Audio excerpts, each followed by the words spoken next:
So we are now live, and welcome to another live broadcast of Parklife, the podcast and live visual show that talks about holiday parks and people who spent the start of their career working their way up in the holiday park world. Now, I'm sorry for the people who tuned in last month and thought it was a Blur podcast. This has nothing to do with Blur whatsoever. So, ladies and gentlemen, my guest tonight is Charmaine Davis. So give her a big round of applause. Hi, I love the way I said that as well. Like, give us a big round of applause. Like, I still feel I'm there. Like, there's never any escape, is there? You're just hoping there's an audience somewhere. Yeah, just hoping there's like two people watching going, do you know what? This is great. But I tell you what, the biggest round of applause ever. They are the biggest round of applause ever. The biggest round of applause ever. Cheers to them. Here's to them. Here's to you three guys. Hello, Mum. She wouldn't know how to listen to this. She wouldn't have a clue. My mum doesn't either, thankfully. Yeah. Do you ever find that weird though, where people like go on about like parents like, oh, they're really supportive. Yeah, mine can't see anything I've ever done on the internet. Well, my mum, I remember when I first started doing stand-up, she came to one of my gigs and I could just see her sitting like that. Yeah. In the audience, and I was like, "Oh, I can never invite you ever again." And then, but it's bizarre because now, if she sees me on, I don't know, doing This Morning or some television program or something, she'll go, "Did you get paid for that?" Yeah, that's what it's about. They turn into your agent. Yeah, that's the thing. Like, for free, mother. My dad once saw me, and then after I came off stage, decided to say, "Go, you were good, son, but your audio was quite off." It's like, who are you? Everyone's a critic. Everyone's a bloody critic. Used to work down a coal mine. What do you know about audio equipment in a venue? Bless him. But this podcast isn't about my dad. That's coming soon. It's can't wait not. for that. Yeah, I can't wait for that. It was with my father. The conversations with my father. It's just him trying to log in once a month. But what I'm going to do is I'm just going to ask you some wonderful questions, Charmaine. As you know, everyone on this podcast has spent a bit of time in holiday parks and worked their way up into the wonderful world. Hello, John. Always good to hear from you. My first question was, how did you end up there? How did I end up in the holiday camps? Well, there's a industry newspaper called The Stage. Yes. I remember seeing the advertisement. It was for Redcoats, first of all, for Butlins. And I had an agent at the time, and they were a bit rubbish. And they weren't really getting me any work. And I was only really young. I'm hardly that much older now, but you know what I'm saying. But anyway, so I applied to be a Redcoat for Butlins. And bizarrely enough, I mean, I live in Brighton now. I wasn't at the time. But my first audition was at the Butlins just down the road here in Brighton. And I had to audition, and I remember singing, and I sang "Take That Look Off Your Face" from Tell Me on a Sunday. Do you know the musical? I do know the musical. That's a bold choice. I'm a bold. I'm loving it. So yeah, I sang that, and then you go away, and then I get a letter or whatever it was saying that yeah, they want to give me a job, but it's in Scotland. And I was like, oh. But I didn't go there. I went to North Wales instead. Nice. I was a Redcoat in Llandudno, which was basically an OAP centre. There was no kids. It was great. I loved it. I love the old people are crazy. You may think they're the best. The younger generation may think that the OAPs and older people and the older generation have nothing to give. They are the best people to learn from. They gave me so much insight into the world because I was only about 18 or 19 or something at the time, and they gave you so much insight and so much to learn from. And they taught me how to ballroom dance, and all those sort of things. Yeah, and I was doing sequence dancing, and that really got me into the whole ballroom dancing thing way back then before it was trendy. And so that was my first centre in Llandudno, North Wales, which was brilliant. I loved it. Bottom of the Great Orme. It was the Grand Hotel in Llandudno. Nice. After that, I went up to the Pontins. Oh, that's quite a fall from grace. No, actually, I found it the other way round. Did you? well, I don't know if you could say classy when you talk about holiday camps, but I found it a bit, the standard a little bit higher at Pontins. Yeah. I don't know whether it was just the entertainment manager doing things differently or whatever, but yeah, I went off to, which was my first one? I think it was in Weymouth. That was my first Pontins. Yeah. And that was really good. And we were all really trained in dancing and singing and everything. So, and I'm still friends with the people there, bizarrely enough. That's lovely, that, isn't it? There's nothing better than that. Some of the blue coats are still my mates, and which is brilliant. And we've all, done, I was going to say done brilliantly, but look at me, not so much. There's nothing like going, we've all done brilliantly. No one has come out of this year well. That is something we can all hold on to. I know, we're all in the same boat this year, which we're is all good. In the same boat. My sense of failure is across the board with everybody, so that's good. And it's great as a comedian, because that's what you need to know, that everyone's doing slightly worse than you. Everyone's doing small, intimate gigs now. That's what I'm loving, where people go, oh, nice, small, intimate gig of only 50 people, going, that's busy for me. Yeah, exactly. But this whole, small audiences, do you know what I mean? It's a lot of people's life anyway with small audiences. Yeah. I love small audiences. I don't have a problem. I love a small audience. It's far more intimate. You can sort of banter with them. Big theatres and all that kind of thing are great. But, you do have the intimacy with the smaller audience. So, I'm not moaning at all. Just give me a bloody gig. That's the thing at the moment, isn't it? When you look back at stuff and think of some things you may have moaned at before, or what you may have said coming off stage and going, no, I'll be happy just to turn up now for a bottle of Coke. Even these unpleasant gigs, I'm quite happy to go. Yeah, exactly. I was thinking that earlier, of going, do you know what? I really miss open mic nights. Yeah, I mean, the whole world's changed. It's bizarre. But I tell you what, have you joined those Pontins and the holiday park pages on Facebook? I have indeed. They're quite good, because every now and then, a photo comes up of something you've completely forgotten has ever happened, and then you're just looking at it going, I never did that. I never wore that. There's me, and I will find it and post it at some point in a silver kind of PVC tracksuit thing. And when you're looking, going, I have no recognition at all of wearing it, and I don't even know why it was, but what a memory to have. They did that somebody did that on because I went off to go and work in the Isle of Wight, Little Canada, the Pontin Centre there. That was more of a family one, and I've joined that page, and I just thought, well, no one's going to have any pictures of me. No one's going to be video footage, and all of a sudden, oh, anyone remember Charmaine Davies? I'm like, no, what is going on? And then people started putting up all this video and stuff of me doing the slosh and all that with the kids things at the end, with the silly dance you have to do. Yeah. And I was so young and naive. Those were great times. But where was all that, video and everything, when you actually needed a show reel? When you actually needed to put something together, and you realised you've got a minute of yourself singing Stand By Me, which is all I had. And I remember using that to get comedy gigs, and someone booked me. So the irony of that.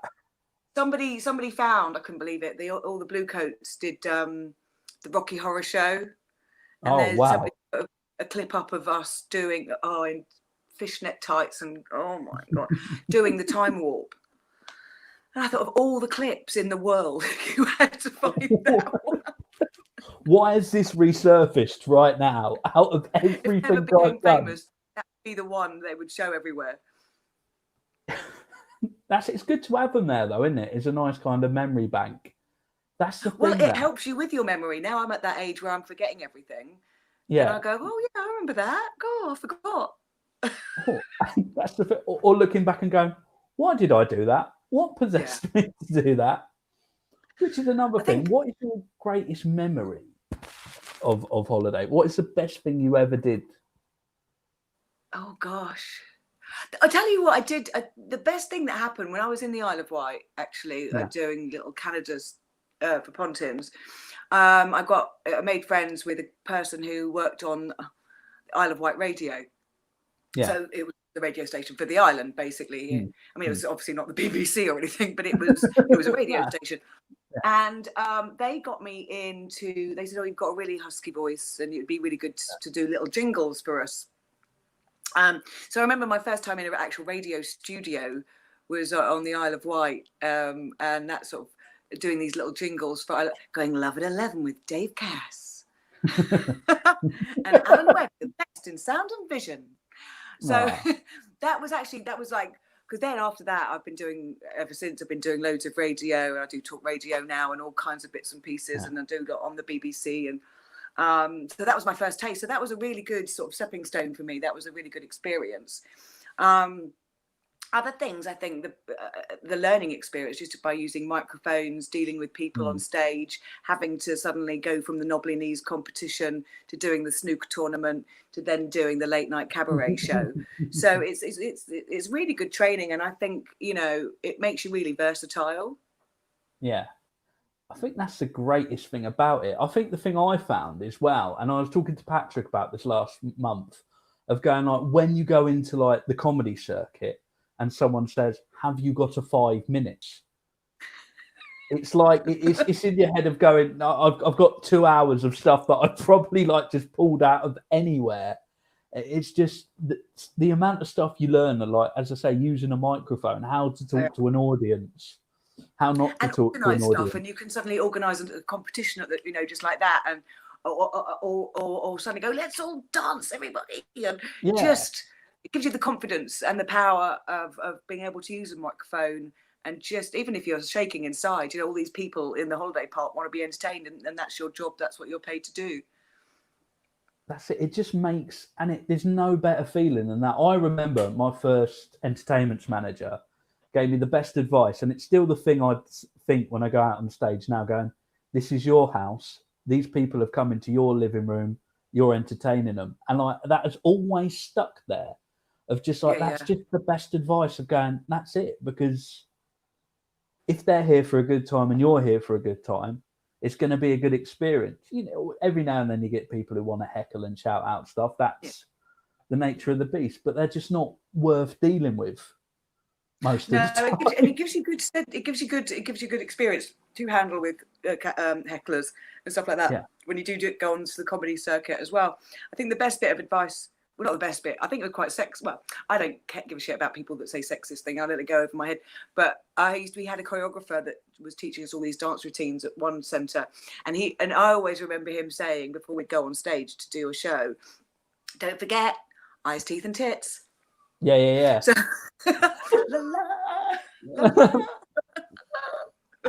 so I always think of that when I go on stage now. I don't know, like, if it might have been you who said it to me recently, like TNT. Oh, yeah. It just sticks in your head. Pardon? Teeth and tits. Teeth and tits, yeah. Even, no, like, exactly. No, it's like teeth and tits. It's like, I don't know why I'd say it. It put people off me more than anything else. But it is that kind of thing that it's that confidence thing that I think it teaches you. Like, it's the best training. That, like, for being a comedian, definitely, because you really get that rhino skin. Of the late night cabaret ones when I was obviously working there, and I would think, God, when I grow up, that's who I want to be a bit like you. Yeah, exactly. Because they have even more confidence than I had. Yeah. Did you ever do a tribute or a cabaret set at all? Did you ever do like a tribute act for a while? No. What was I in one? No, it just seems to be like a thing from the parks as well. Like a lot of people, well, especially where I worked, for a while they were they couldn't get hold of any decent tribute acts. So for a good 4 months decided to make me Robbie Williams. And I don't think I've seen a more disappointing audience than the ones that came to see me as Robbie Williams. What is this? We didn't have any of that. We had one guy that was a robotic dancer, and he would just come out and giving it loads of this from. That's what people want, isn't it? His claim to fame was that he taught Wayne Sleep, the ballet dancer, how to be a robot. Wow. I'm sure Wayne Sleep is always saying that. Wayne Sleep brings that out at weddings, doesn't he? Like, bless him.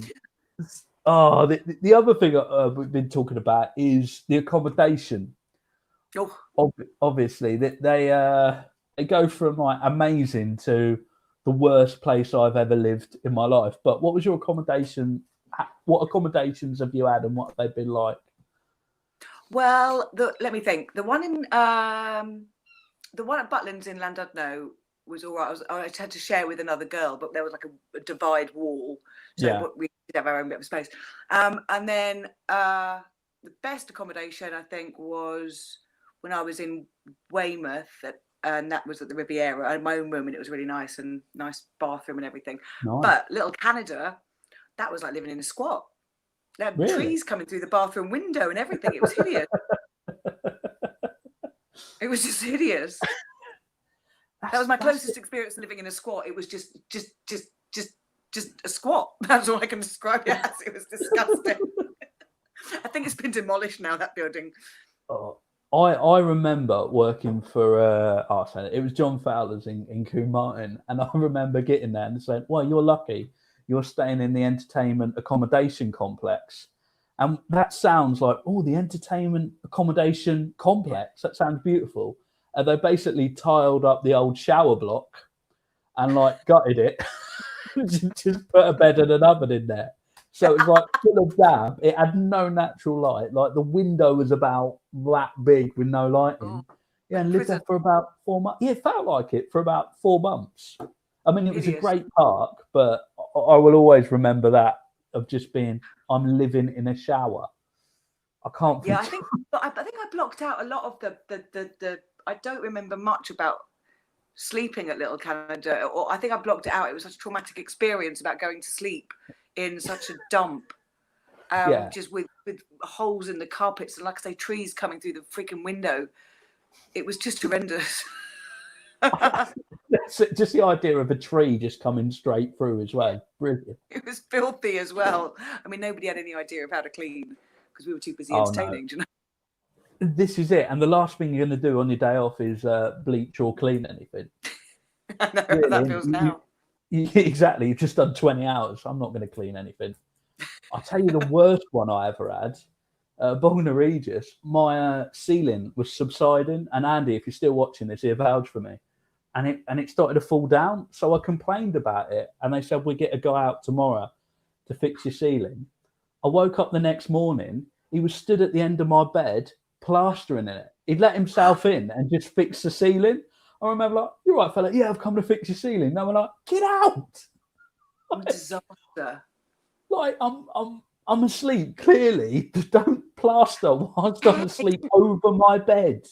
They didn't really care about the staff. I mean, they cared about stuff because we were obviously the entertainment. But when it came to stuff like that, it was just like, just let yourself in while they're sleeping. Yeah. Just to plaster. It's not like a little job you can dance around, is it? Going, I'll leave him there. But away from that. But yeah, the accommodation was horrendous. I'm trying to think of the other where else. Do you know? I think I was just so exhausted most of the holiday centres that I worked at. I just went to sleep. I would have fallen asleep in a hedge if I had the opportunity.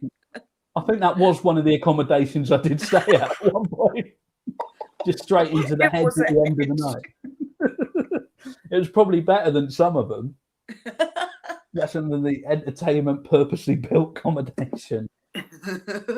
But so the focus on all holiday parks was mainly on the stage, which leads me to my next question: is who is the best act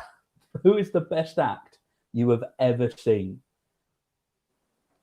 at Pontins or Butlins? At anywhere in the world, any holiday park that you've worked at. What is the greatest act you've ever seen? The greatest act I've ever seen. Oh yeah, I was thinking about this, and they to me they were all brilliant because I was so new, and anyone that actually took the stage that was professional was just like, oh my god, they're amazing. They're professional. Oh my god. So all of them were just amazing to me, and I was in awe. But looking back, they were probably a bit crap.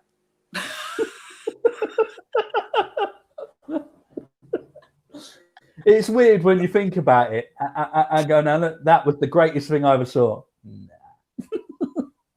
There was, because we had every week we had. I tell you what, the best bit of thing that I enjoyed the most was probably not well, it was entertainment of sorts, but not like singing or dancing or whatever. It was the wrestling. Yes. They were the best act ever, the wrestlers, because they were so fake.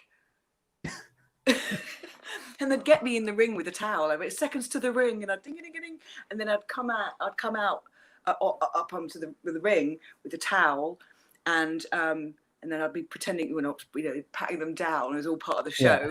Yeah. And then before the bell rang again, they would both jump up, and then I would sort of walk, and then they would just body slam me. It was the best bit of fun in the world. It was like, oh, I haven't got a boyfriend, but I'll take this. I'll take a body slam. And then one day, they were like seconds out, so I went to leave the ring, and I misjudged how high the ring was from the floor. So I went to step down, or sort of jump down, but misjudged it and just fell on my face. And the referee came running over, going 1, 2, 3. And I was like on the floor, like I was dead. That's so they what I like. I was knocked out. Well, there's none of that anymore. There's none of that anymore, is there? Is it like putting your own safety at risk for a joke? Do you know what? This could be hilarious. You could be knocked out, but this is funny. This is really good. It was great. I mean, they were quite hot, some of those wrestlers. Yeah, I've seen them. I used to love the wrestling. I did until like the MC went ill one week, and I had to do it, and realised I didn't know any wrestling moves, and it was literally, he's got him in a headlock. He's hit him again. Oh, he's still hitting him.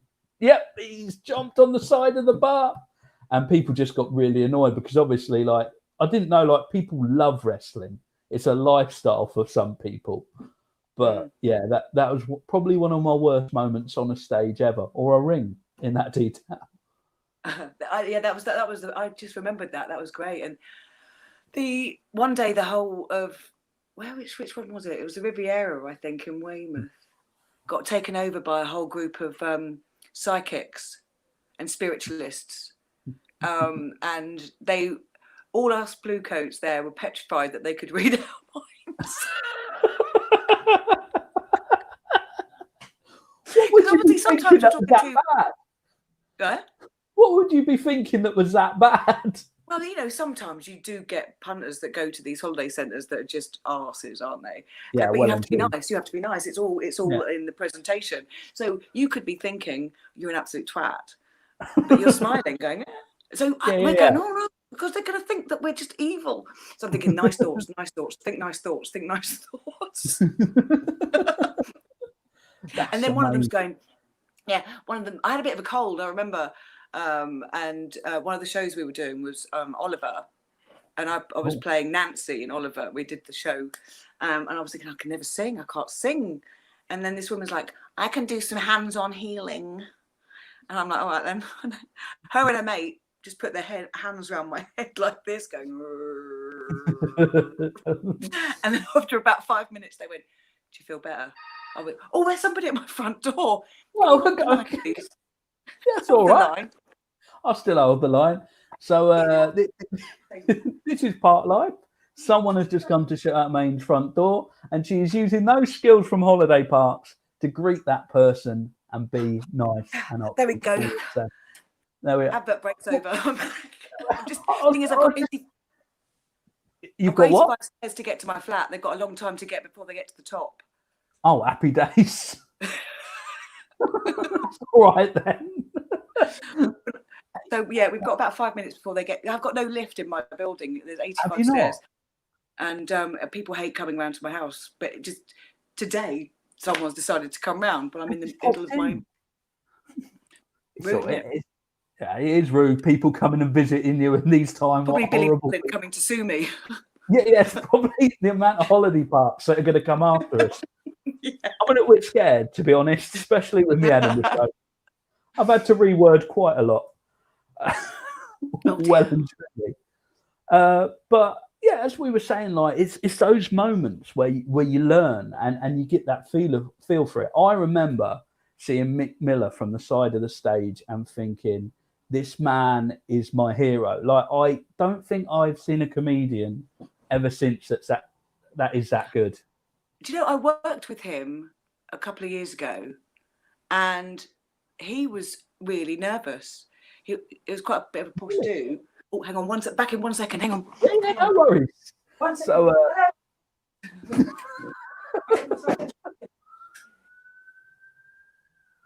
as you can hear, there's a police siren going on outside of my accommodation at the moment. So, trouble's been happening on the streets of Herne Bay, as you can hear. So, if you've just tuned in, we are Parklife. So, it is the only podcast in the world that is exclusively about holiday parks. Sorry, so unprofessional. I don't do this when I'm bloody with right. Holly and Philip, do I? Well, they don't come round your house. Could you just imagine? So anyway, what were we saying? Oh yeah, so Mick Miller. Yeah, we were we were at this ball or something. It was a big ball, fancy thing. And he's like, "Oh, I'm sure they won't like my material." I went, "Mate, you're Mick Miller." Shut up. I do not know why people just don't watch him to learn, like his videos on YouTube. My point I made the other day. It's all well and good watching all these Netflix specials. Yeah. But you've got to watch the old school lot to actually learn anything. Exactly. Because I watch a lot of, Joan Rivers is one of my heroes. Lucille Ball is another one. And, I don't necessarily, she wasn't like a comedy genius, but she was very slapstick. But her facial expressions and everything and her body language. And I think that's really important when you do comedy. It's not just saying words. You've got to have the face and the body and everything to make it real. Yeah. It's the whole thing. It's the whole package. And I think you've got to learn from the old people or the old school comedians, because without them, well, mind you, without them, we wouldn't be where we are now, but everyone's so bleeding woke that I think most of the comedians from the old school would be turning in their grave. It's a weird one though, isn't it? I was thinking about this the other day because, like, obviously doing this and like my show is based on like being an entertainer and stuff like that. So I've gone over a lot of old videos and like the skill in some of the people from the 70s and the 80s is amazing. The only problem is just some of the stuff that was said is just wrong, and it's just looking beyond that. I think sometimes no, you've got to look beyond that because people, you're just a racist then because you like old school comedians. They're all racist. For God's sake, get over yourselves. They were not all racist. And like this is the thing that really winds me up. It's like going, like they weren't all racist. Like Mick, if you ever meet him, he definitely isn't. He's a beautiful man. I don't think anyone described him as that ever before. But he'd be flattered to hear that. He would. I hope he sees this and hears that I think he is a beautiful man. And, he's on Facebook. I think I'm definitely friends with him. Yeah. I don't know why I looked there at a piece of paper to go, oh, Facebook, this piece of paper with 2 notes on. Someone's doing well in lockdown. It's not lockdown yet. But this is it. Mine's a bit wonky. I'm just a bit not well lit. I've got an energy-saving light bulb that started off really dim and it's slowly getting brighter and brighter.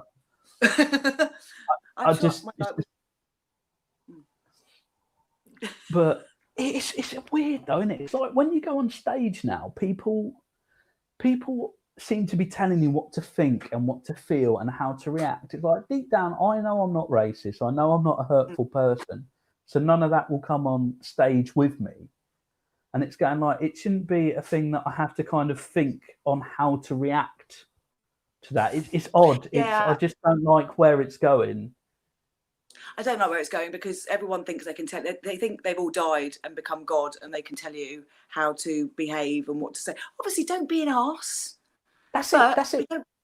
It's the end of the day. Just don't be an arse. Exactly. Be kind. That's it. Be kind. Be accepting. Do your act. That's it. Yeah. That's all we need. Some people who get on their jumping little bandwagon about telling people what to do, I find them offensive for being so narrow-minded. I find that quite offensive as well, and especially the way where people have spent a lot of time indoors recently and haven't had an outlet on a stage. They've just come to social media for telling people what to do. This is the problem. This is what happens in lockdown with comedians. They just turn on each other. Oh, well and truly, it's been. Oh, I was going to say it's been beautiful to watch. I've enjoyed watching it a little bit, but at the same time, going like, come off it. It's like do something funny. That's Well, what you're meant to be rather than doing. getting to a Facebook fight, why don't you just go and write some funny material? You know, Yeah, use your energy elsewhere. there's always something funny. Let alone going. Do you know what? I'm going to stand my ground on this point. I don't really understand, but hey, Well, they I'm don't even here. stand there. They call you a Karen, or they call you a boomer, or they just go racist, and they just use one word. So they don't actually have an argument because they just use one word to try and shoot you down. And it's just like, oh, well, how about trying to have a discussion and about this rather than just going boomer, Karen, you're a Karen.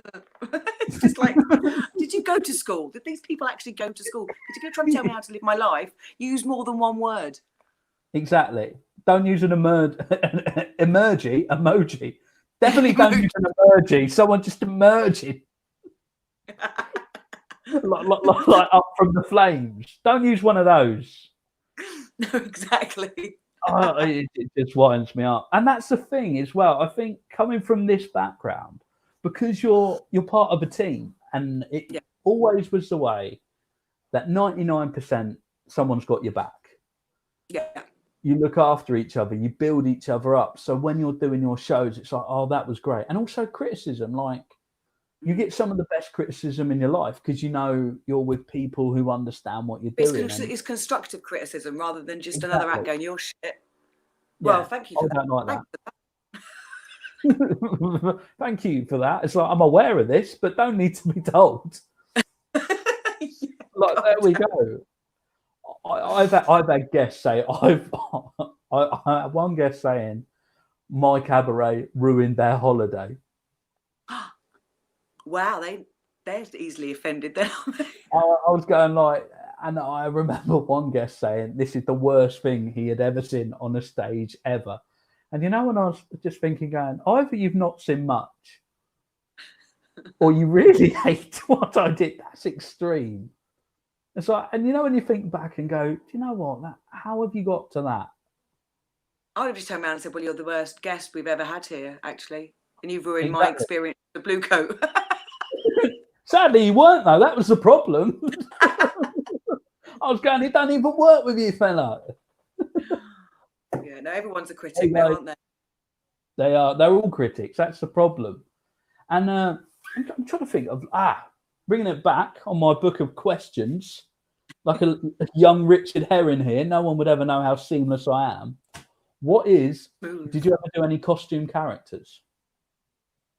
Well, I did, Captain Croc. Crocodiles, we're marching in single file. It haunts you, doesn't it? Oh, I thought you just picked up a crocodile then, but it wasn't. I just got it is. Surprise, we've got a guest appearance from Captain Croc. But actually, then I went off to work at Chessington World of Adventures in the entertainments department. Ooh. And they had these costume characters.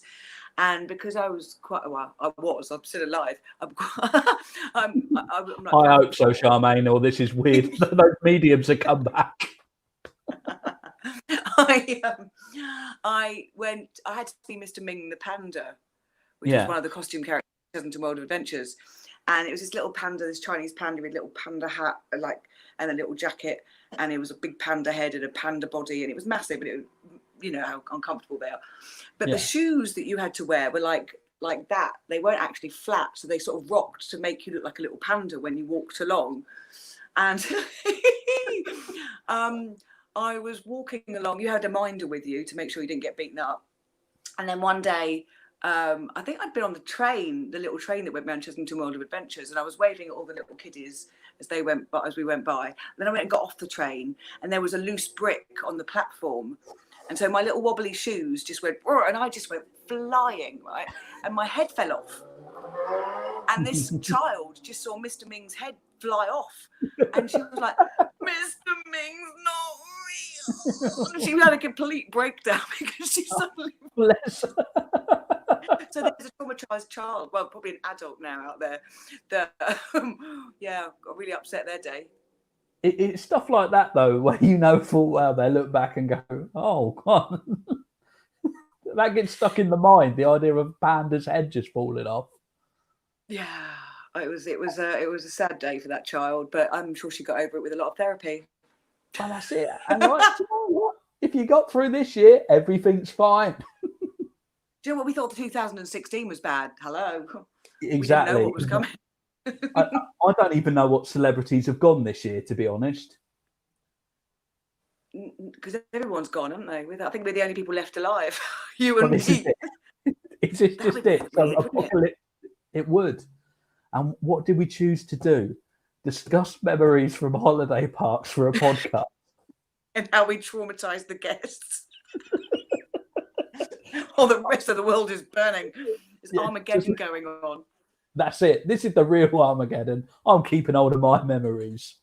As long as I've got a cup of coffee, I really don't care what's going on. Exactly. Tea's where it's at. It's like, I wish it was a coffee. I really miss coffee, like, so much.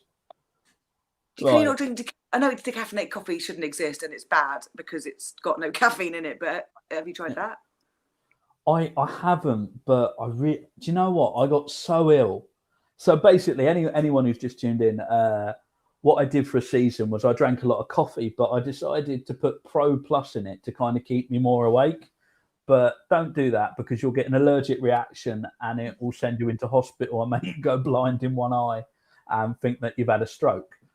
So I've not touched it since. But you know when you smell it, think that's really nice, but then you just picture yourself back in hospital again. I had that with heroin. No, I'm joking. Yeah, it's great fun at the time, though, isn't it? It's so Moorish. Exactly. Oh, this is nice. Oh, it'd be a sad day if I had to stop drinking coffee. I tell you, I'd be a horrible person. I can't. My routine in the morning, and this is how boring my life is. I wake up, make coffee, and have a banana. That's how exciting my mornings will get.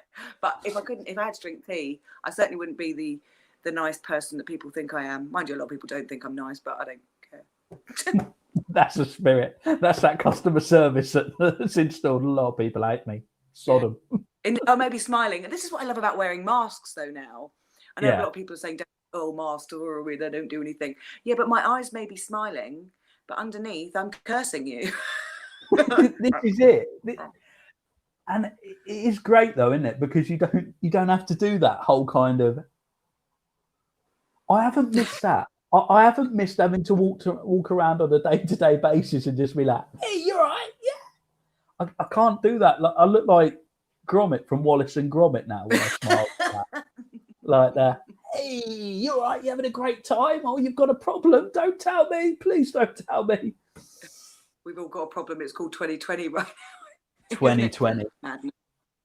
It has been. Do you remember?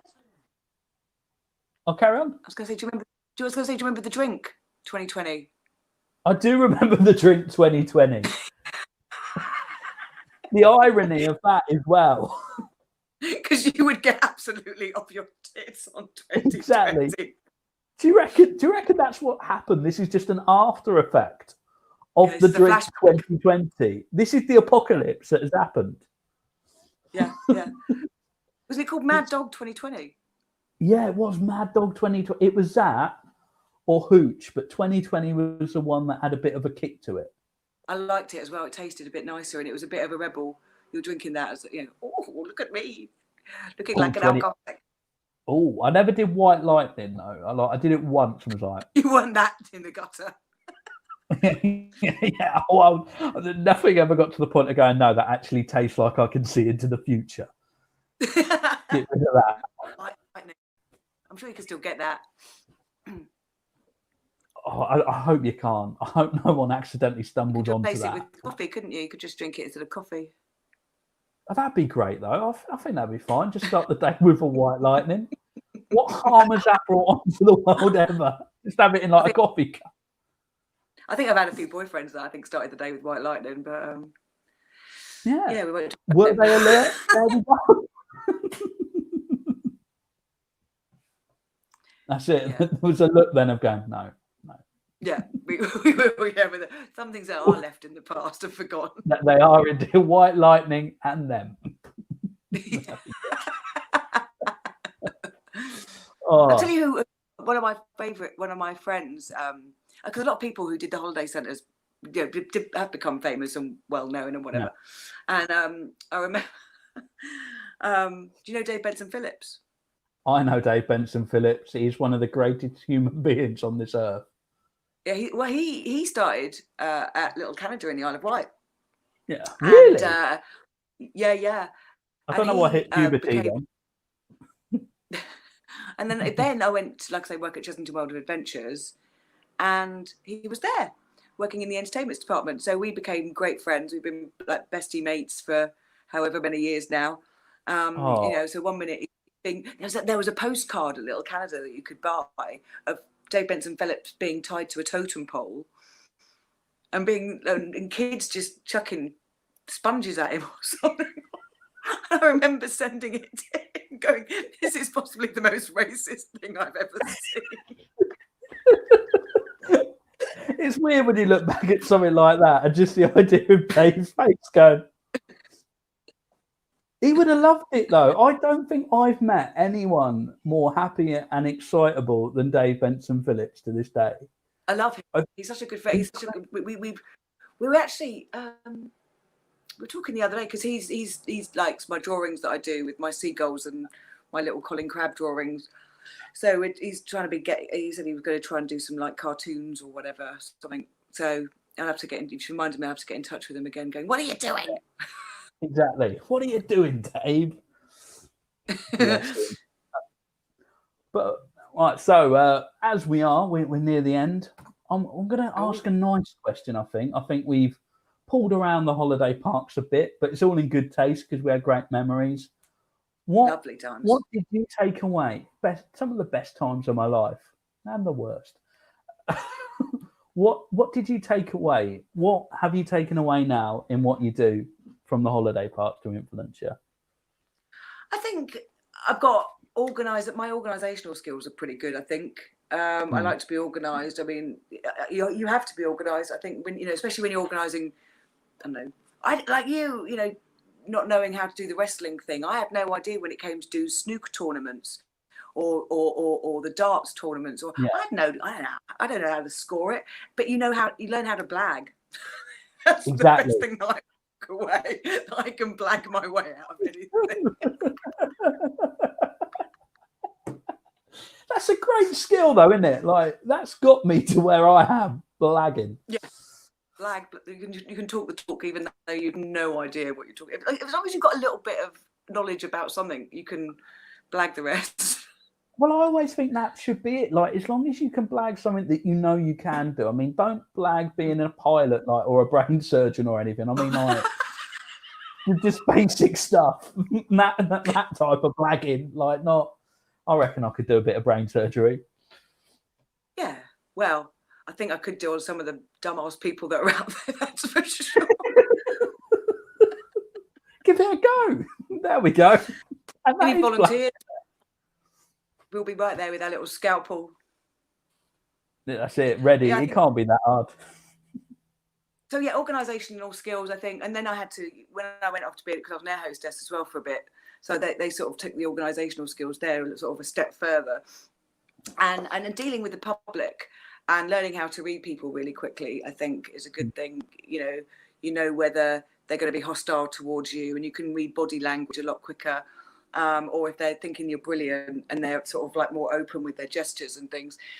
So I think I don't know what it's like these days there at the holiday parks, but I think it was great all round experience. Everything that from calling the bingo to selling bingo tickets to line dancing to ballroom dancing to doing the kids club to darts to the knobbly knees competition to the late night shows to doing the breakfast duty going morning. I can't recommend it enough, really. People go, but I just want to do stand up. Well, you should have more strings to your bow in this day and age, quite honestly. You should be able to do a lot. I mean, back in the day, going back to the old school entertainers, they could sing, they could dance, they could act, they could do just about everything. They put on variety shows. And now you just go, oh, can I tell jokes? Well, you're not a triple threat. You're not going to be the one that's going to get, noticed all the time because you've only got one skill. And especially in these COVID times, I think you need to be more versatile. Yeah, definitely. I don't think there is enough of that now. I think people have one little thing and it just doesn't push into the next thing at all. I think it does worry me a bit, but I mean, that's what I do. I mean, before, like, we all locked down and now we're just sitting around wasting our lives. But, beforehand I was acting, I was doing television, radio. And now, because we're locked in and locked down, now I've been sort of going back to my art again, and I've been selling my art online. So I think it's not a bad thing to be versatile. Jack of all trades, master of none. Definitely. It's one of the greatest. Do you want to talk a bit about Jonathan before we go? Oh, yeah, Jonathan. I'm glad I got his name right then, or that would have just sounded so weird. Like some weird person better. This was bought for me from my friend. She gave it to me the other day. This is called Scrappy. Lovely. But I've been doing, basically I've got a pet seagull who fell off my roof about 4 years ago as a baby, tiny baby, and I brought him up, and now he thinks I'm his mum. So he stays on my roof terrace, and then every year he brings his new girlfriend, and every year he brings his babies. Now, where most people get attacked by going near baby seagulls, he's like, yeah, you can babysit them, see ya, and he'll go off and do whatever, and I'm left with the babies. So during lockdown, I started doing these little seagull, cartoon drawings of Jonathan the seagull, and I put them on Facebook, and I thought, well, everyone's going to go, oh, that's shit, isn't it? Because that, what they like on Facebook. Oh, well. And then people were going, oh, can we have prints? Can we have T-shirts? Can you design some Christmas cards? I'm like, oh my goodness. So now I'm just surrounded by seagulls all the time, which is not bad because it's sort of another little revenue to keep me going without being on the streets unemployed. And that's what it's about. So if anyone wants to check it out. Yeah, Jonathan the Seagull Picture Shop. That's on Facebook, Jonathan Seagull Picture Shop. And then you can buy T-shirts or prints or you can even get commissions done, but not just seagulls. I do other stuff. Just seagulls. Yeah, very narrow margin there. But or you can just follow their adventures, because every day I more or less do another little adventure. Today they were on the bumper cars. Yesterday they were on a roller coaster. And and Jonathan's been all kinds of things. He's been dressed up as Ziggy Stardust. He's been dressed up as Sherlock Holmes. And then people want the T-shirts for them. So please buy my stuff. Perfect. And what a great way to end. It's been brilliant. It's been great chatting to you, Charmaine. I hope people do buy your stuff and go to your site. Thank you for tuning in, guys, and watching this. Big love. See you all soon. Bye-bye.